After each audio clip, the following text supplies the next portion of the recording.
My fellow Singaporeans, I've said before that the world is changing in ways that will disadvantage small open economies like Singapore. Some had previously questioned this assessment, but the recent Liberation Day announcement by the US leaves no room for doubt.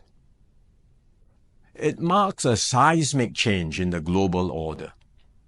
The era of rules-based globalization and free trade is over. We are entering a new phase, one that is more arbitrary, protectionist, and dangerous. For decades, the US was the bedrock for the free market economies of the world. It championed free trade and led efforts to build a multilateral trading system, anchored by clear rules and norms, where countries could achieve win-win benefits through trade.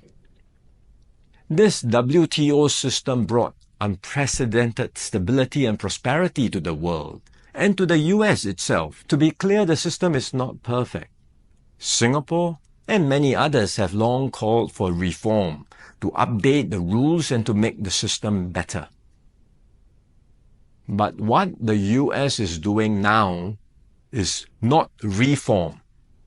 It is abandoning the entire system it had created. Its new approach of reciprocal tariffs, country by country, is a complete rejection of the WTO framework. The US has placed Singapore in the lowest base tier with a tariff of 10%. So the direct impact on us may be limited for now, but there are wider and more profound consequences. If other countries adopt the same approach as the US, abandoning the WTO and trading only on their own preferred terms country by country, it will spell trouble for all nations, especially small ones like Singapore. We risk being squeezed out, marginalized, and left behind. We can also expect a strong global response to America's tariffs.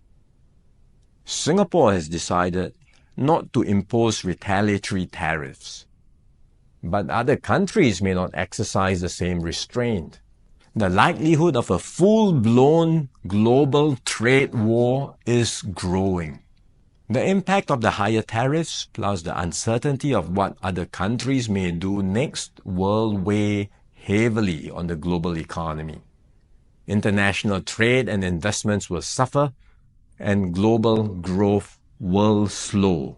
Singapore will take a bigger hit than others because of our heavy reliance on trade.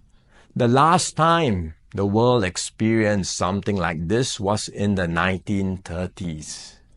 Trade wars escalated into armed conflict and eventually the Second World War. No one can say how the current situation will unfold in the coming months or years. But we must be clear-eyed about the dangers that are building up in the world. Global institutions are getting weaker. International norms are eroding. More and more countries will act based on narrow self-interest and use force or pressure to get their way. This is the harsh reality of our world today. We will stay vigilant. We will build up our capabilities. We will strengthen our network of partnerships with like-minded countries. We are more ready than many other countries with our reserves, our cohesion, and our resolve. But we must brace ourselves for more shocks to come. The global calm and stability we once knew will not return anytime soon. We cannot expect that the rules which protected small states will still hold. I'm sharing this with you so that we can all be mentally prepared, so that we will not be caught off guard.